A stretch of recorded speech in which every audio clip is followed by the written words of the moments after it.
Assalamualaikum warahmatullahi wabarakatuh. Tabi pun. Jumpa lagi dengan saya Mary di podcast Batik Bincang Asik tentang informasi kesehatan Rumah Sakit Demang Pulau Raya, Lampung Tengah. Pada podcast kali ini kita akan membahas tema yaitu infeksi menular seksual. Tentunya untuk membahas itu saya tidak sendiri, telah hadir yaitu Dr. Az-Zuhrub Rinovi Ridwan, SPDVE. Selamat pagi dokter. Pagi Mbak Mary. Sehat ya kabarnya? Alhamdulillah sehat. Dokter, terima kasih sebelumnya sudah menyempatkan waktu untuk hadir di podcast pada hari ini. Nah, dok, ini tema yang akan kita bahas kan agak cukup sensitif ya, infeksi menular seksual. Gitu. Sebelumnya boleh dijelasin dulu nggak dok? Apa sih dok infeksi menular seksual itu sendiri? Oke. Jadi infeksi menular seksual itu adalah infeksi yang ditularkan melalui orang per orang dengan perantara adanya hubungan seksual.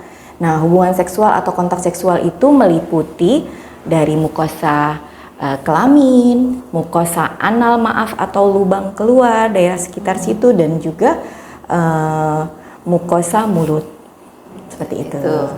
Terus dok, tadi ini ya dok ya, saya mau tahu dulu biar yang nonton di rumah itu mengenal dokter juga spesialisasinya. Karena kan yang kita tahu kalau untuk penyakit menular seksual itu biasanya kan seringnya masyarakat awam ke dokter kulit kelamin aja gitu. Tapi kalau untuk SPDVE sendiri itu kan itu hanya cakupannya itu apa dok sebenarnya?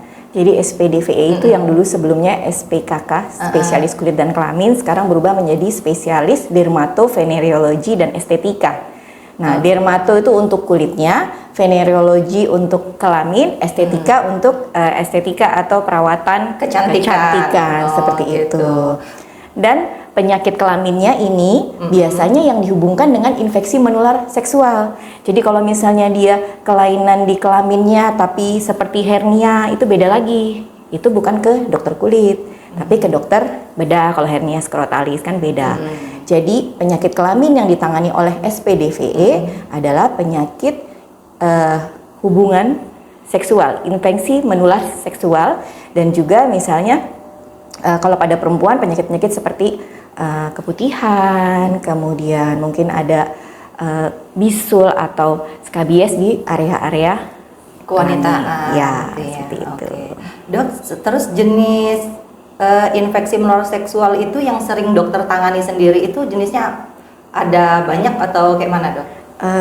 Jadi infeksi menular seksual nih kalau di Rumah Sakit Demang yang sering ada itu adalah sifilis, kemudian kutil kelamin, ataupun gonore. Tapi paling sering sifilis dan kutil kelamin. Karena kan penyebabnya banyak ya Mbak. Oke. Kalau untuk kayak seperti gonore, kutil kelamin, terus HIV juga ya dok ya. Iya. Nah itu penularannya itu bermacam-macam kan dok pasti. Itu gimana dok cara penularannya? Jadi penyakit-penyakit infeksi menular seksual ini tadi ditularkan melalui hubungan seksual. Tetapi ada juga yang ditularkan tidak melalui hubungan seksual. Jadi misalnya kayak gonore, sifilis, HIV ditularkan melalui hubungan seksual. Tapi juga bisa dengan cara lain. Misal bayi yang lahir dari ibu yang menderita penyakit infeksi menular seksual. Jadi penularannya melalui plasentanya ataupun melalui jalan lahirnya. Dan bisa juga dari transfusi darah yang misalnya tidak ada dari transfusi darah itu bisa juga menularkan penyakit tadi seperti itu. Jadi cuman tanda kutip kita tuh prosedur transfusi darah tuh sudah bagus ya, ada sesuai standar ya. Tapi di beberapa kasus itu ada yang memang dari transfusi darah tadi, ataupun bersentuhan di kulit yang terbuka ada lukanya. Gitu. Berarti cairan darah bertemu dengan darah si yang kita luka atau gitu itu bisa ya dok ya? Bisa. Dan juga tadi melalui misalnya jarum suntik yang dipakai tidak Pasien. steril gitu ya. Oke. Jadi biasanya pada kasus-kasus penyalahgunaan, Gitu. bukan di kasus medis tapi di penyalahgunaan obat misalnya seperti itu. Itu.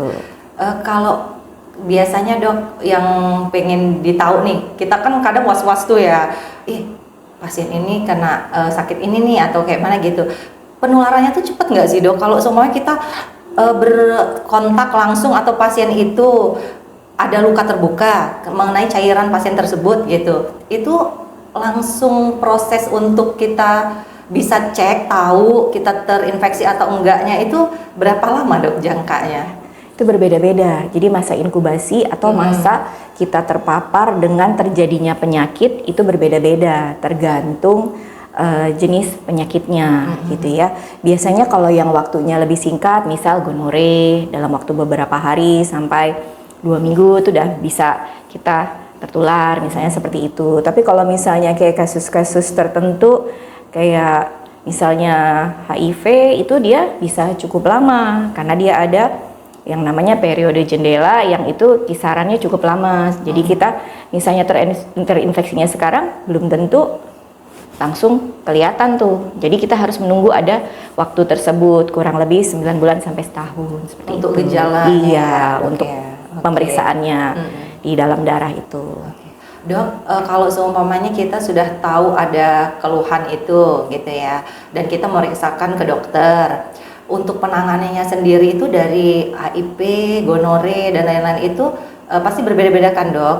Itu apa dok yang dilakukan si pasien tersebut kalau pertama kali nih, seandainya didiagnosa ternyata saya ini sakit ini gitu atau itu gimana dok? Oke. Balik lagi, infeksi menular seksual itu kan penyebabnya ada dari bakteri, ada virus, ataupun parasit. Nah, pengobatannya ya sesuai dari jenis si infeksi menular seksualnya. Kalau yang disebabkan oleh bakteri, misalnya gonore, sifilis, itu berarti kan kita berikan antibiotik yang sesuai dengan dari SOP pengobatannya, misalnya seperti itu. Kalau misalnya skabies itu sebenarnya penyakit kulit, tapi juga bisa digolongkan di kelamin karena kadang-kadang menularkan seperti itu. Dan pengobatannya berarti tadi ada tambahan misalnya anti kutunya. Nah, kalau HIV dia memang tidak hanya dokter kulit yang menangani, dia beberapa disiplin ilmu, bahkan pemberian obat ARV-nya itu nanti dari teman-teman di dokter penyakit dalam, biasanya seperti itu. Nah, jadi untuk terapinya kalau pasien itu misalnya dia kira-kira nih kemungkinan saya sakitnya kayaknya sakit kelamin, dia harus kontrol ke rumah sakit, ke sini, ke polikulit dan kelamin. Di situ nanti kita periksa. Setelah dari pemeriksaan anamnesis, kalau mengarah ke sana, kita lakukan pemeriksaan lab pendukung. Misal, kalau misalnya sifilis, kita lakukan pemeriksaan darah. Nah, di situ kalau hasilnya itu kelihatan Mbak nanti sifilisnya memang primer atau laten, karena kadang-kadang sifilis itu nggak ada gejala tapi positif di dalam darah. Nah, itu nanti ada pengobatannya, dokter atau tenaga medis itu akan menentukan pengobatannya. Sesuai terapi pengobatannya masing-masing ya dok ya. Oke, dokter, ini kan di kalangan anak-anak muda, emak-emak juga sih dok kayaknya. Nah itu kan lagi ngetren banget ya drama Korea yang S-Line atau apa itu. Iya. Mungkin itu lebih ke kayak mengedukasi atau memberi informasi, cuman kalau diterimanya dengan anak-anak yang masih usianya mungkin umurnya belum cukup dewasa, itu kan akan menjadi seperti pengaruh untuk mereka penasaran nih, tambah penasaran. Nah, fenomena ini nih dok ya, itu menurut dokter gimana? Itu S-line itu yang semakin banyak garisnya, dia semakin banyak berhubungan seksual itu ya. Iya. Ya. Untuk adik-adik, untuk yang masih muda, yang belum menikah, mungkin fenomena S-line itu mereka menunjukkan bahwa sudah sekian kali berhubungan seksual itu suatu apa, kebanggaan atau apa ya? Kurang tahu juga, karena mungkin kalau untuk kita yang sudah cukup umur, apalagi sudah berkeluarga, untuk Bisa hal-hal berpikirnya seperti gitu positif Betul. ya. Nah kalau untuk adik-adik sih saya, nah fenomena itu yang ada di pikiran saya kalau lihat itu karena dengan hubungan seksual yang banyak dan berganti-ganti pasangan, itulah untuk timbulnya penyakit infeksi menular seksual. Itu pintu masuknya infeksi menular seksual. Jadi kenapa misalnya suami istri tidak terkena infeksi menular seksual, karena ya pasangannya hanya itu saja gitu ya. Ini hubungan seksual yang bebas ataupun berganti-ganti pasangan itu yang berindikasi untuk menularkan infeksi menular seksual. Jadi kalau misalnya tadi selain itu saya sarankan sih ya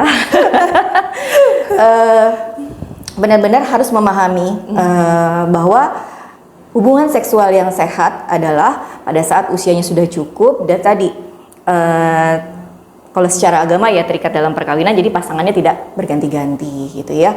Karena itu hubungan seksual yang berganti-ganti atau berbeda-beda pasangan itu pintu masuk untuk penyakit infeksi menular seksual seperti sifilis, gonore, kutil kelamin, dan yang lebih berat goalnya itu adalah HIV gitu. Oke.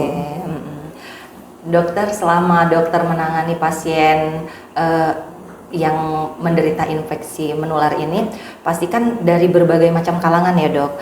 Mungkin ada yang orang dewasa, ada yang masih muda gitu.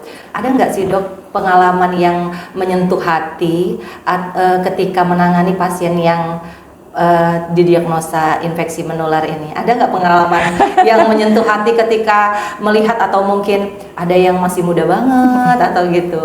Iya, jadi kadang-kadang yang datang itu adalah nih, kalau di Demang nih lagi banyaknya kutil kelamin, dan itu pasiennya perempuan, laki-laki. Yang lebih miris adalah laki-laki di usia dewasa muda yang usianya memang mungkin baru sekitar 18 sampai 20 lebih gitu kan. Dan kalau pasien laki-laki biasanya yang lebih miris tuh timbulnya di bagian anal ya. Jadi ada variasi hubungan seksual itu. Jadi hubungan seksual itu ada yang laki-laki dengan perempuan, ada yang laki-laki dengan lelaki, ada yang tadi perempuan dengan perempuan. Nah biasanya kalau lelaki sama lelaki LSL ini, nah itu tadi yang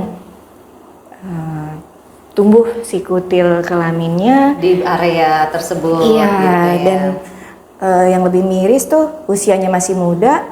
Ternyata kalau sudah ada kutilnya, biasanya saya lakukan pemeriksaan juga yang lain, sifilis dan HIV. Dan beberapa sih HIV-nya memang positif dengan usia yang sangat muda ya, dan usia yang produktif tadi. Itulah kadang-kadang mungkin mereka datangnya udah pada saat udah timbul keluhan yang kelihatan banget. Kalau cuman mungkin kutil 1-2 mungkin nggak, ini pas udah tuh gitu. Dan kalau kutil di area lubang keluar, di situ kerusakannya tidak hanya di kutilnya saja, tapi area otot di sekitar lubang keluar, namanya musculus sphincter aninya, itu juga kadang rusak. Nah itulah yang kadang-kadang ya kotorannya kadang bisa keluar sendiri, menetes, tidak terkontrol karena rusak di sana. Itulah karena hubungan seksual yang harusnya penetrasi itu dilakukan di vagina, tapi ini dilakukan di lubang keluar seperti itu. Oke, ya. Dokter, ini kan banyak yang beredar di masyarakat ya. Aku searching nih di internet gitu. Mitos atau fakta nih ya dok. Bener nggak sih dok dengan memakai kondom saat kita melakukan hubungan seksual itu bisa melindungi dari infeksi menular seksual 100%? Bisa tidak? Mitos ya. Mitos. Karena kalau memakai kondom itu bisa membantu melindungi dari penyakit infeksi menular seksual, membantu. Tapi kalau untuk 100% wallahu alam ya, karena kan kadang kondomnya misalnya bocor atau pada saat waktu pakai kondom entah gimana mungkin lepas atau gimana ya, pokoknya itu tidak 100%. Tapi kalau dia membantu untuk mengurangi penularan infeksi menular seksual, iya. Tapi kalau 100% tidak. Oke. Nah, terakhir ya dok, pesan dari dokter untuk yang mendengarkan podcast ini agar lebih aware dan tidak takut untuk memeriksakan diri apabila sudah ada keluhan, itu bisa dikasih pesan-pesannya dok. Yang pertama, tentu saja tadi hubungan seksual itu termasuk kesehatan reproduksi.